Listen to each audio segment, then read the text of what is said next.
You know, some stories, they don't just entertain you, they really get under your skin, make you think differently about things. Today, we're doing a deep dive into exactly that kind of story, or, well, a review of one. Right.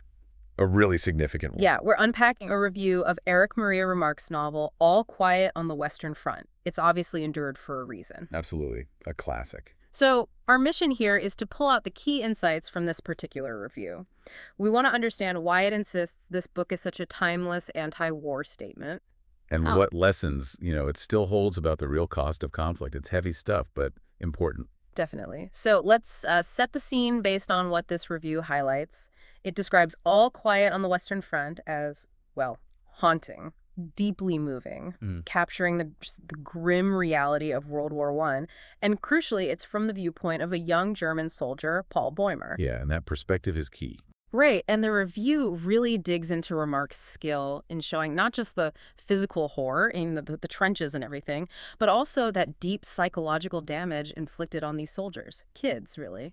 The review calls them barely more than boys. And what I found fascinating, what this review really zeroes in on, is the narrative's honesty. It's completely unflinching. Challenging, yeah. It confronts all those romantic ideas people had, maybe still have, about war. It shows the mud, the blood, and the senselessness, as the review puts it. So it doesn't shy away.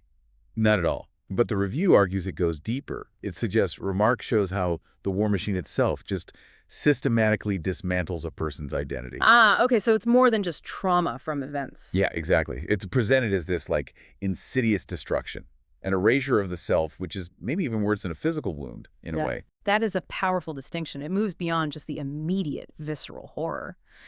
So when the review mentions this unyielding honesty, does it get into how Remarque pulls that off? I mean, how does he show such grim stuff without it just feeling sensational?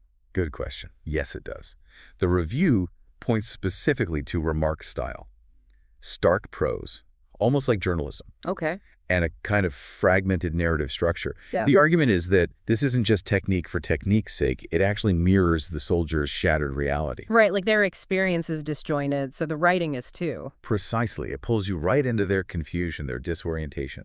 And the language is simple, direct, despite the brutality of it all. That simplicity creates this immediate, visceral connection. It makes the horror feel very personal, very suffocating, not like some grand, distant battle. So it's the how as much as the what. That really makes sense. Yeah. And this leads us to how the review talks about the novel being a timeless anti-war classic. We hear that phrase a lot, obviously.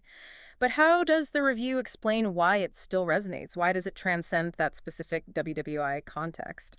Well, the review suggests it's because the core message isn't really tied to one nation or one specific war. Yeah. It's about the inherent nature of war itself, how it dehumanizes, how it destroys, leaves these scars that, don't just heal easily. Regardless of the flag you're fighting under. Exactly. The review argues Remarque achieves this universal feel by focusing on things everyone understands: suffering, loss, fear. Not the politics or the nationalism behind it all.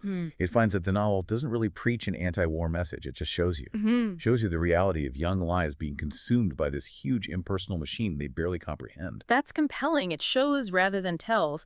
But I wondered, does the review grapple with any counter-arguments? Like, okay, it's universal, but isn't the specific German WWI context still really important? Does it acknowledge that? It touches on it, yeah, I see. subtly. It recognizes the historical setting, the post-war German feeling that obviously fueled Remarque. But it doesn't get bogged down there. The review sort of frames those specific details, the trenches, the German experience, as a kind of gateway. A gateway? How so? Like by immersing you so deeply in one soldier's very personal, very specific experience, it paradoxically opens up this wider understanding of war's cost for any soldier, anywhere, anytime. Okay, I see. The specific leads to the universal. Right. And the review also mentions, again, those simple, vivid descriptions. They let you almost feel the terror of battle, but also that really eerie silence of the front lines. It makes the specific feel universal. So wrapping up this deep dive then, it feels like the review really cements All Quiet on the Western Front not just as history, but as something, well, perpetually relevant. Definitely. Essential reading, it suggests, if you want to grasp the true cost of war. And it's very specific about that cost, not just lives lost, but, quote, in innocence destroyed. That phrase really hits home. It does. I'm struck by that emphasis, innocence destroyed. How does the review distinguish that from just, the tragedy of lives lost? Well, the review puts it like this. Lives lost, that's a number, tragically high, but quantifiable. This destruction of innocence is something else. It's the psychological scarring that lasts a lifetime. Is losing your youth, your hope, your ability to ever really fit back into normal life again. So it's the unseen cost. Exactly.